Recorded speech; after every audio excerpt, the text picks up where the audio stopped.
तो कहानी की शुरुआत होती है और हम ली को देखते हैं जो एक स्कूल टीचर, और हम जान पाते हैं कि भी हाल ही में उसका डिवोर्स भी हो चुका है, जिसकी वजह से वो अब नए शहर में नए स्कूल में पढ़ाने के लिए जाने वाली है। हम जान पाते हैं कि उसका नेचर बहुत ही स्वीट तरह से है, इसीलिए जहाँ भी वो जाती है सारे लोग उसका वेलकम करते हैं। जिसके अगले सीन में हमें जैसन को दिखाया जाता है जो उसी स्कूल में पढ़ाई करता है जहाँ पर लिली पढ़ाने आई होती है। हम जान पाते हैं कि जेसन पढ़ाई लिखाई में बहुत ज्यादा ही कमजोर होता है और वो अपनी पॉकेट मनी चलाने के लिए कुछ नशीली दवाइयां भी सप्लाई करता था। हम देखते हैं आज लिली का पहला दिन है स्कूल में और जेसन भी क्लास करने के लिए आया होता है। तब यहाँ पर लिली अपने आप को सबके सामने इंट्रोड्यूस करवाती है। हम जान पाते हैं कि लिली की फैमिली में उसकी एक मॉम और उसका एक भाई भी है, जिसके बाद वो शाम में अपनी मॉम को फोन लगाती है। अब अगले दिन हम देखते हैं कि जेसन लिली के पास अपने होमवर्क की हेल्प मांगने के लिए जाता है, क्योंकि लास्ट सेमेस्टर में जेसन के मार्क्स सबसे बुरे आए हैं। और ऐसा जानने के बाद लिली भी उसकी हेल्प करने के लिए मान जाती है। एक दिन स्कूल में सारे स्टूडेंट्स अपनी पोएट्री सुना रहे होते हैं, तभी पोएट्री सुनाने की बारी जेसन की भी आ जाती है। यहाँ पर लिली को जेसन की पोएट्री इतनी पसंद आती है कि वो उसमें खो जैसे जाती है। अगले दिन मैथ्यू स्कूल में जाकर लिली से मिलता है और उसको क्लब जाने के लिए इनवाइट करता है।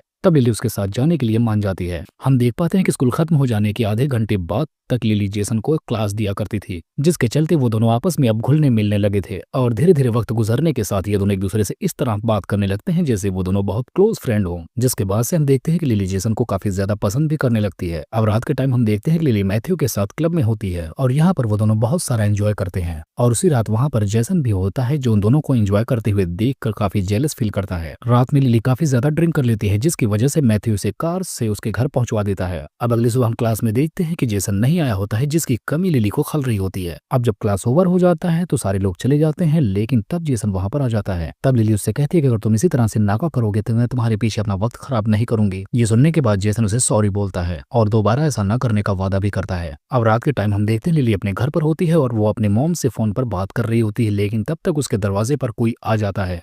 वो कोई और नहीं बल्कि जेसन ही होता है। और जब लिली उसे जाकर देखती है तो उसके मुंह में चोट लगी होती है, जिसकी वजह से काफी खून निकल रहा होता है। हम जान पाते हैं कि जेसन अपने दोस्तों से लड़ाई करके सीधा यहाँ पर आता है, जिसके बाद लिली उसकी मरहम पट्टी करती है। अब इतना सब कुछ होने के बाद जब जेसन वापस अपने घर जाने लगता है तो लिली उसे अपने कार से छोड़ने के लिए जाने लगती है। बाहर बारिश हो रही होती है और रास्ते में जेसन एक जगह पर कार रोकने को कहता है और तेज बारिश में बाहर जाकर वो लिली को भी बाहर बुलाता है। तब यहाँ पर जेसन लिली को अपने साथ डांस करने के लिए कहता है और इसी दौरान वो उसके धीरे धीरे करीब आने लगता है। अब यहाँ पर वो लिली को टच करने वाला होता है, लेकिन लिली पीछे हट जाती है और फौरन वो जाकर कार में बैठ जाती है, जिसके बाद वो फौरन उसे उसके घर ड्रॉप कर देती है और उसे बताती है कि आज तो बात हद से ज्यादा आगे बढ़ गई और ये सब कुछ मेरी गलती है। मैं तुम्हारी टीचर हूँ, इस बात का मुझे ध्यान रखना चाहिए था और आगे से ऐसा कभी कुछ भी ना होने पाए। लेकिन एक तरफ से लिली उसे पसंद तो करती थी, लेकिन अंदर से उसके स्टूडेंट होने की गिल्ट भी फील होती थी। अब एक दिन हम फिर से देखते हैं लिली और मैथ्यू एक क्लब में होते हैं, लेकिन वहां पर जेसन भी आ जाता है। मैथ्यू लिली को पसंद करता है, लेकिन लिली भी ये बात जानती है, लेकिन अभी तक मैथ्यू ने लिली को ऑफिशियली प्रपोज नहीं किया था। अब लिली जब बाथरूम जाती है तो जेसन लिली का पीछा करता है और वो भी बाथरूम में घुस जाता है और बाथरूम में जाकर वो लिली को पकड़कर उससे किस करने लगता है। लेकिन अब की बार लिली भी उसे नहीं रोक पाती, बल्कि वो उसका साथ देने लगती है। लेकिन तभी वो अचानक से उसे धक्का देकर क्लब से बाहर चली जाती है।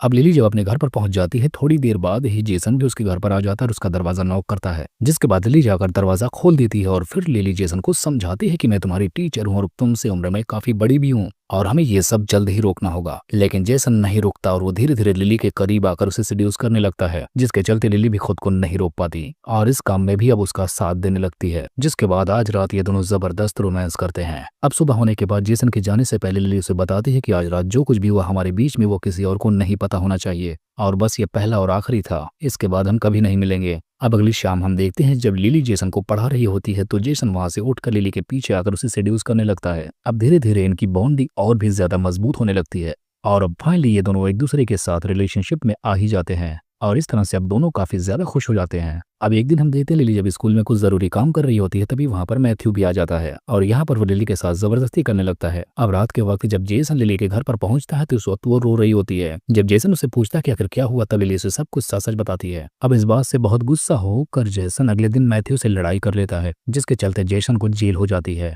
लेकिन उसकी माँ उसे छुड़ा लेती है और वहां से लेकर चली जाती है। तभी वहां पर लिली भी आ जाती है। वो जेसन से बात करना चाहती है, लेकिन जेसन की माँ लिली को उससे बात नहीं करने देती, बल्कि वो उसे उल्टा सीधा बोलकर सुनाती है। अब हम देखते हैं लिली यहाँ से भी जाने का फैसला करती है और अपना सारा सामान पैक करने लगती है, लेकिन तब तक वहाँ पर जेसन भी आ जाता है। यहाँ पर लिली जेसन को समझाती है कि तुम्हारा फ्यूचर भी बहुत आगे पड़ा है, तुम मेरे चक्कर में अपना फ्यूचर बर्बाद मत करो। यहाँ पर जेसन भी उसे बहुत समझाने की कोशिश करता है कि मैं तुम्हारे बिना नहीं रह सकता, लेकिन अब की बार लिली उसकी नहीं सुनती और हमेशा के लिए शहर छोड़कर चली जाती है। और बस इसी को दिखाते हुए इस फिल्म की यही कहानी खत्म हो जाती है।